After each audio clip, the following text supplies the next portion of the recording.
สมรภูมิแห่งตะวันออกกลางช่องแคบฮอร์มุซอ่าวอาหรับและอิหร่านกำลังเป็นบททดสอบของดุลอำนาจแห่งโลกยุคใหม่หรือนี่จะเป็นจุดสิ้นสุดของโลกที่ถูกผูกขาดมหาอำนาจเพียงหนึ่งเดียว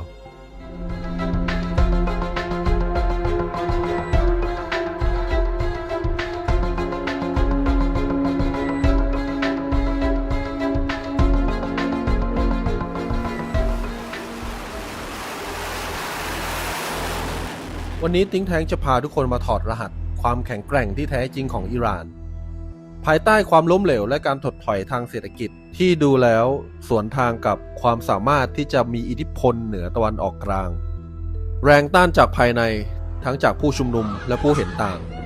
ดูจะไม่สั่นคลอนต่อระบอบการปกครองอิหร่านได้เลยแม้แต่นิดเดียวเราจะมาร่วมไขรหัสลับความแข็งแกร่งของอิหร่านผ่านเลนของThink Tankคนที่ 8กุญแจแห่งความแข็งแกร่งดอกที่ 1 IRGC กองกำลังพิทักษ์การปฏิวัติอิสลามแห่งอิหร่านกลไกของระบอบอิหร่านถูกออกแบบไว้เพื่อป้องกันการถูกโค่นล้มจากภายในและภายนอกโดยเฉพาะ IRGC คือกลไกหลักหรือเรียกได้ว่า Deep State เข้าควบคุมทั้งกองกำลังทางทหารและแทรกแซงอยู่ในอุตสาหกรรมหลักของประเทศรวมทั้งการโทรคมนาคมผลประโยชน์ทางเศรษฐกิจก็ถูกส่งกลับมาหล่อเลี้ยงความแข็งแกร่งของ IRGCเช่นกันนี่คือหลักประกันความมั่นคงของอิหร่านอย่างแท้จริงคำถามต่อมาคือแม้อิหร่านจะมีค่า GDP ที่ไม่สูงนักแต่ในทางกลับกันอิหร่านกลับมีอิทธิพลเหนือภูมิภาคตะวันออกกลางได้อย่างไรและนั่นคือกุญแจดอกที่ 2ที่เรียกว่า Proxy กองกำลังตัวแทนอิหร่านเลือกที่จะไม่ลงทุนพัฒนากำลังรบตามแบบนอกประเทศแต่เลือกที่จะใช้กำลังตัวแทนอย่างเช่นฮูตีฮิซบัลเลาะห์และฮามาสการสนับสนุนด้านเงินทุนและอาวุธให้กับกองกำลังติดอาวุธเหล่านี้การลงทุนกับกองกำลัง Proxy นั้นเรียกได้ว่าลงทุนต่ำแต่ได้ประสิทธิภาพสูง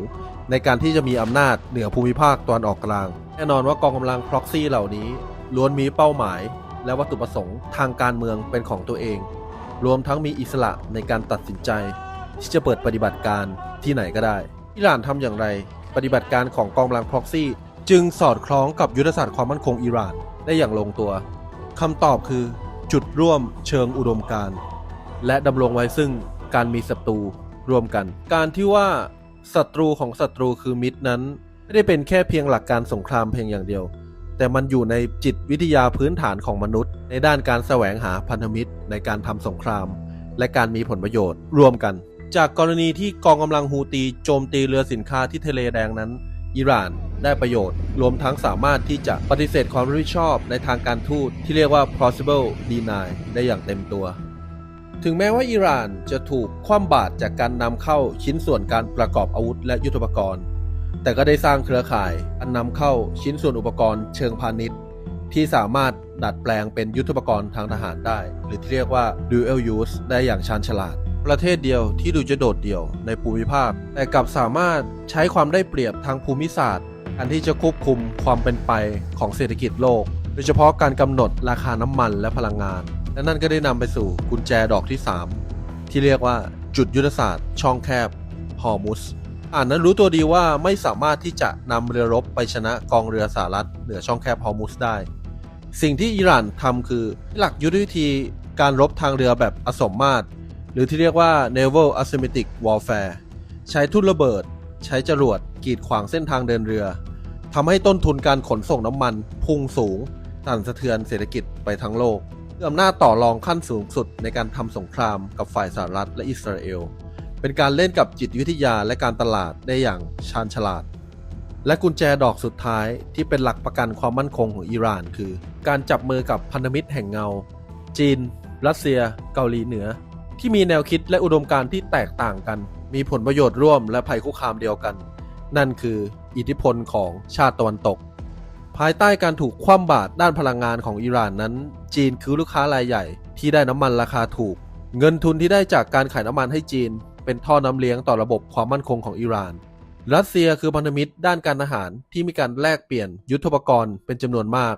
เกาหลีเหนือที่ดูจะยังไม่ชัดเจนในเรื่องบทบาทการสนับสนุนอิหร่านแต่เชื่อได้ว่ามีการประสานงานกันอย่างใกล้ชิดอย่างแน่นอนนี่คือบทสรุปการถอดรหัสความแข็งแกร่งของอิหร่าน ผู้ซึ่งกล้าท้าชนมหาอำนาจอย่างสหรัฐอเมริกากองกำลัง IRGC กลุ่มกองกำลังติดอาวุธที่เป็นตัวแทนนอกประเทศทำชาญฉลาดในการผลิตอาวุธต้นทุนต่ำแต่ประสิทธิภาพการทำลายล้างสูงโล่ป้องกันจากงานวิจัยจรวดขีปนาวุธและนิวเคลียร์พันธมิตรแห่งเงา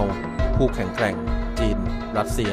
เกาหลีเหนือปัจจัยต่างๆที่ว่ามานี้เพียงพอหรือไม่ที่จะทำให้อิหร่านสามารถต้านทานพญาอินทรีสงครามครั้งนี้จะจบลงอย่างไรโลกจะต้องจ่ายแพงอีกสักแค่ไหนสำหรับความขัดแย้งในตะวันออกกลางอันนี้ผมเชื่อว่าสิ่งที่ผมพูดนั้นยังไม่สมบูรณ์กำลังรอทุกคนเข้ามาเติมเต็มให้คลิปนี้มันสมบูรณ์ยิ่งขึ้นเจอกันคลิปหน้าครับและอย่าลืมว่าคำแนะนำติชมของทุกคนนั้นมีผลในการพัฒนางานของผมและทีมงานให้ดียิ่งขึ้นไปครับเจอกันคลิปหน้าติงแทนคนที่8